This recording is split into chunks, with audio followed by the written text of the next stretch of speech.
नमस्कार दोस्तों, आप सभी का एक बार फिर से स्वागत है। दोस्तों 2023 का एकदम एंड आ चुका है और हमारी जो सोलर इंडस्ट्री है उसके अंदर आपको जो रेट की फ्लेक्सिबिलिटी थी वो बहुत ज़्यादा अप्स एंड डाउन देखने को मिली है। पर इस समय हमारे जो भी सोलर सिस्टम के रेट हैं वो अब कहीं ना कहीं हम बोल सकते हैं कि फिक्स हो चुके हैं, ज़्यादा फ्लेक्सिबिलिटी देखने को नहीं मिल रही है। तो अगर आप 2023 के इस इन टाइम में अपने घर पर एक 5 किलोवाट का सोलर सिस्टम इंस्टॉल करवाना चाहते हैं तो उस सोलर सिस्टम की कीमत क्या पड़ने वाली है, कितना पैनल लगेगा और सबसे मोस्ट इम्पॉर्टेंट चीज़ कि हम लोग उस पर अपना क्या क्या लोड चला पाएंगे। आज इस वीडियो में मैं आपको कंप्लीट और पूरी डिटेल्ड इन्फॉर्मेशन देने वाला हूँ इस 5 किलोवाट के सिस्टम के रिगार्डिंग। तो चलिए शुरुआत करते हैं आज के इस वीडियो की। और अगर आप लोग चैनल पर नए आए हैं तो दोस्तों चैनल को सब्सक्राइब जरूर कर दीजिएगा, क्योंकि आपको हमारे इस चैनल पर सोलर से जुड़ी हुई कंप्लीट इन्फॉर्मेशन देखने को मिलती रहेगी। दोस्तों अगर हम लोग 5 किलोवाट सोलर सिस्टम की बात करें तो 5 किलोवाट सोलर सिस्टम जब हम लोग लगवाते हैं तो मोस्टली अगर इसमें देखा जाए तो जो हमारा सारा सेटअप होता है वो इन्वर्टर के चारों तरफ ही घूमता है। तो 5 किलोवाट के सिस्टम में हम लोग 5 kVA तक का एक इन्वर्टर इंस्टॉल कराते हैं जो नॉर्मल यूज किया जाता है। आप ज़्यादा चाहें तो ज़्यादा भी करा सकते हैं, पर 5 kVA में कई लोग कंफ्यूज रहते हैं कि 5 किलोवाट तक का लोड चला पाएंगे, पर ऐसा नहीं है दोस्तों। अगर 5 kVA का आप एक इन्वर्टर लेते हैं तो इस इन्वर्टर के ऊपर आप करीब 3500 वाट तक का लोड ईजिली रन करा लेते हैं और यही इसकी मैक्सिमम क्षमता होती है। तो अगर आपकी 3500 वाट तक की मैक्सिमम क्षमता है तो आप 5 kVA के इस सिस्टम की तरफ जाएं, नहीं तो आप अपना इन्वर्टर ज़्यादा बढ़ा सकते हैं। पर क्वेश्चन ये आता है कि 5 किलोवाट तो फिर क्यों बोलते हैं? तो दोस्तों 5 किलोवाट बोलते हैं हम लोग सोलर पैनल की वजह से, क्योंकि हम लोग अपने सिस्टम के ऊपर पूरे 5 किलोवाट के सोलर पैनल इंस्टॉल करा के रखते हैं। दूसरा इंपॉर्टेंट चीज़ कई बार लोग पूछते हैं कि हम इस पर जो लोड चलाएंगे उसका टाइम ड्यूरेशन क्या होने वाला है। मान लीजिए हमें कि एसी चलानी है तो हम इस पर कितनी देर चला पाएंगे। तो दोस्तों अगर आप ये 5 किलोवाट का जो मैं वीडियो में आगे आपको सिस्टम बताने वाला हूँ ये वाला सिस्टम इंस्टॉल करवाते हैं तो डे के टाइम अगर बात करें तो मोस्टली 5 किलोवाट वही लोग लगवाते हैं जिनके घर पर एक एसी होता है। तो अगर आपके घर पर 1.5 टन का एक एयर कंडीशनर है तो डे के टाइम ये आपका जैसे ही धूप निकल कर आएगी 9 से लेकर 10 बजे से लेकर करीब शाम को 4 से 5 बजे तक ये आपकी 1.5 टन की एसी को कंटिन्यूसली ईजिली रन कराता रहेगा। और इसके साथ में जो भी आपके घर के लोड हैं, मान लीजिए आपका फ्रिज चलता है, आपका इसके साथ ही इंडक्शन चलाते हैं, आप अपने फ़ैन चलाते हैं, एलईडी चलाते हैं, तो ये सारे लोड भी आपके इस सिस्टम पर रन हो जाएंगे। अब फिर एक क्वेश्चन आता है कि कितने टाइम तक चला पाएंगे। तो दिन का टाइम तो मैंने बता दिया कि 9-10 बजे से लेकर आप 4-5 बजे तक गर्मियों के मौसम में आप अपने इस लोड को रन करा पाएंगे। आप क्वेश्चन ये आता है कि अब हमें रात में भी एसी चलानी है तो रात में एसी के लिए नाइट के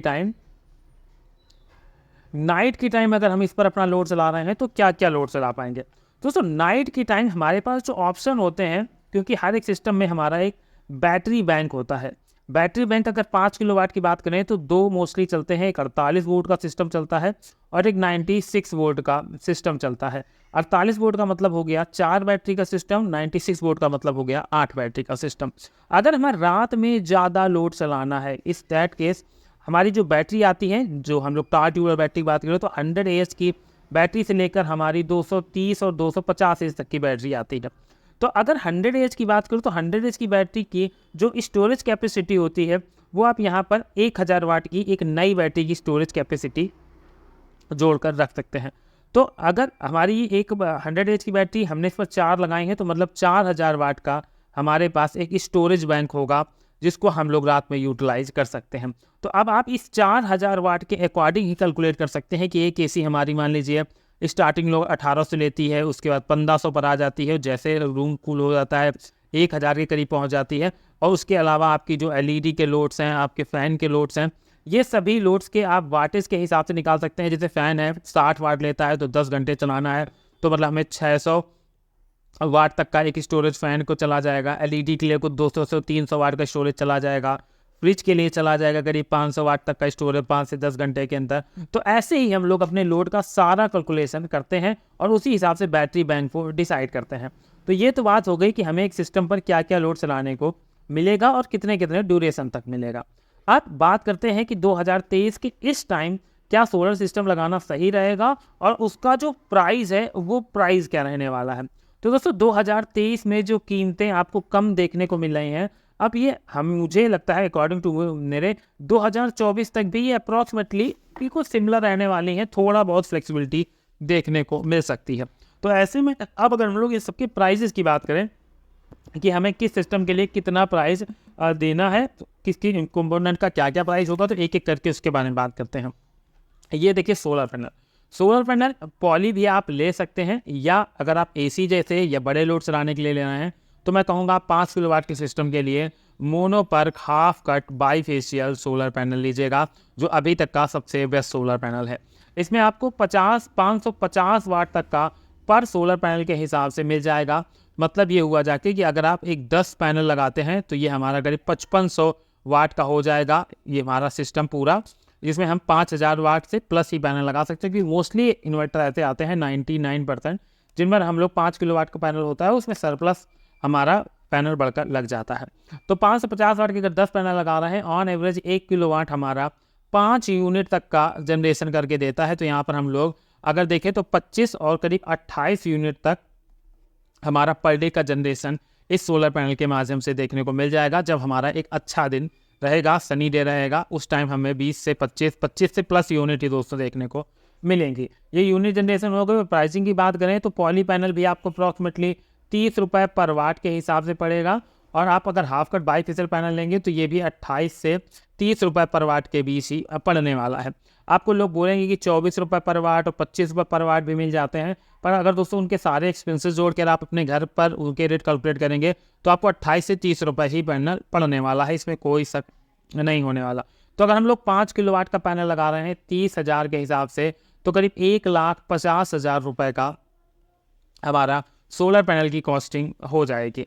इसके बाद जो जनरेशन है वो मैंने बता दी, 25 प्लस यूनिट ही जाने वाला है। दूसरी इंपॉर्टेंट चीज़ अब बैटरी की। देखो अगर हम लोगों ने 100 एच की बैटरी ली है, या हमने 150 एच की बैटरी ली है, या हमने 180 एच की बैटरी ली है, इसके अलावा आप 200 एच की बैटरी भी ले सकते हैं, तो यहाँ पर प्राइस आपको थोड़ा सा डिफरेंस देखने को मिलेगा।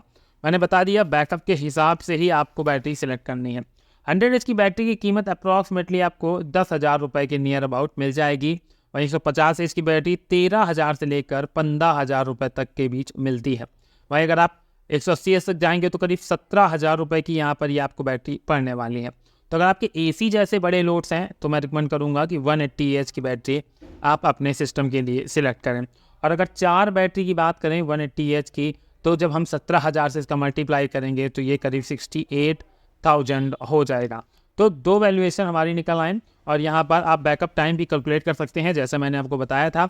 तो आपका सोलर पैनल का प्राइस हो गया हमारा, यहाँ पर एक एक चीज़ हम लोग नोट डाउन करते हुए रख लेते हैं, ऐसे कोई कन्फ्यूजन ना हो। सोलर पैनल का जो हमारा प्राइस था वो था 1.5 लाख का, वहीं पर 68,000 का हमारा बैटरी का खर्चा था।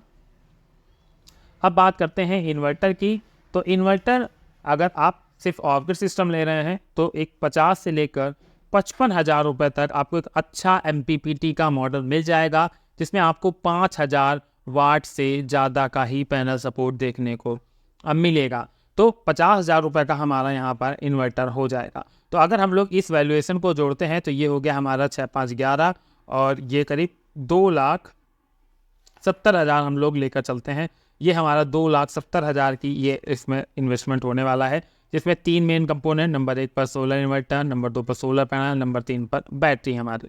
तो इसके अलावा भी अब आपको इसमें कुछ खर्चे और ऐड ज़रूर करने पड़ेंगे, क्योंकि इतने के बाद भी आपका ये सिस्टम कंप्लीट नहीं होगा। कैसे नहीं होगा? क्योंकि दोस्तों हम लोग जब इस पर सोलर पैनल इंस्टॉल करेंगे तो उसके लिए हमें ज़रूरत पड़ने वाली है स्ट्रक्चर की, क्योंकि सोलर पैनल हमें स्ट्रक्चर पर इंस्टॉल हो जाएंगे। उसके बाद ACDV एंड DC-DV बॉक्स की ज़रूरत पड़ेगी। उसके साथ ही लाइटिंग अरेस्टर की ज़रूरत पड़ेगी, इसके साथ अर्थिंग की ज़रूरत पड़ेगी इसमें हमें।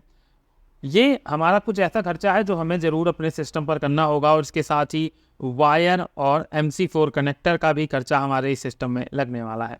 स्ट्रक्चर की बात करें तो आपको 2,000 रुपये पर किलोवाट के हिसाब से स्ट्रक्चर मिल जाएगा। तो अगर 5 किलोवाट लगाते हैं तो आपको करीब 10,000 रुपये में स्ट्रक्चर मिल जाएगा। 10 से 15,000 भी जोड़ सकते हैं। यहाँ पर मैं आयरन की स्ट्रक्चर की बात कर रहा हूँ। अगर आप GI का लेंगे तो यही जो आपका 2,000 पर किलोवाट था, ये 3,500 रुपये पर किलोवाट हो जाएगा। एसी टीवी डीसी टीवी में आपको करीब 10,000 रुपये इन्वेस्ट करने होंगे। लाइटिंग अरेस्टर, अर्थिंग और वायर की अगर हम लोग एक साथ वैल्यू की बात करें तो करीब 15,000 का खर्चा आपका यहाँ होने वाला है। तो मोटा मोटी अगर हम लोग देखें तो करीब 30,000 रुपये का हमें कम से कम यहाँ पर इन स्ट्रक्चर, अर्थिंग, MC4 कनेक्टर में खर्च करना है। तो हमारी 2,70,000 रुपये की 2,70,000 रुपये का पहले ही हमारा खर्चा था, उसमें हम 30,000 रुपये और जोड़ दें तो करीब 3 लाख रुपए का हमारा एक 5 किलोवाट का सोलर सिस्टम बनकर तैयार हो जाएगा, जो सिस्टम हमें करीब 25 प्लस यूनिट जनरेट करके देगा। और अब कई लोगों को क्वेश्चन होगा कि अभी रेट और कम होंगे, बढ़ेंगे। तो दोस्तों अभी फ़िलहाल देखिएगा ऐसी कोई उम्मीद नहीं है। जितना रेट हमारा ड्रॉप जाना था वो मोस्टली रेट ड्रॉप जा चुका था। उसके बाद अब धीरे धीरे जैसे टाइम बढ़ेगा, महंगाई दर बढ़ेगी, उस हिसाब से बढ़ भी सकता है और दोस्तों थोड़ा बहुत घट भी सकता है। पर आपको 2024 के अंतर्गत बहुत ज़्यादा रेट में फ्लेक्सिबिलिटी देखने की उम्मीद नहीं मिलने वाली है। तो आई होप अगर आप सिस्टम लगवाने वाले होंगे तो इस वीडियो के माध्यम से आपको एक इम्पॉर्टेंट इन्फॉर्मेशन आप तक पहुंची होगी। अगर आपको ये वीडियो अच्छा लगा है तो दोस्तों वीडियो को लाइक कर सकते हैं और अगर आप हमारे चैनल को सपोर्ट करना चाहें तो थैंक्स बटन के माध्यम से आप हमारे चैनल को सपोर्ट भी कर सकते हैं। तो चलिए दोस्तों इसी के साथ करते हैं आज के इस वीडियो को समाप्त। वीडियो पसंद आया था तो वीडियो को लाइक कर दीजिएगा और अगर आप चैनल पर नए थे तो सब्सक्राइब करना मत भूलिएगा। मिलते हैं नेक्स्ट वीडियो में किसी नई अपडेट के साथ।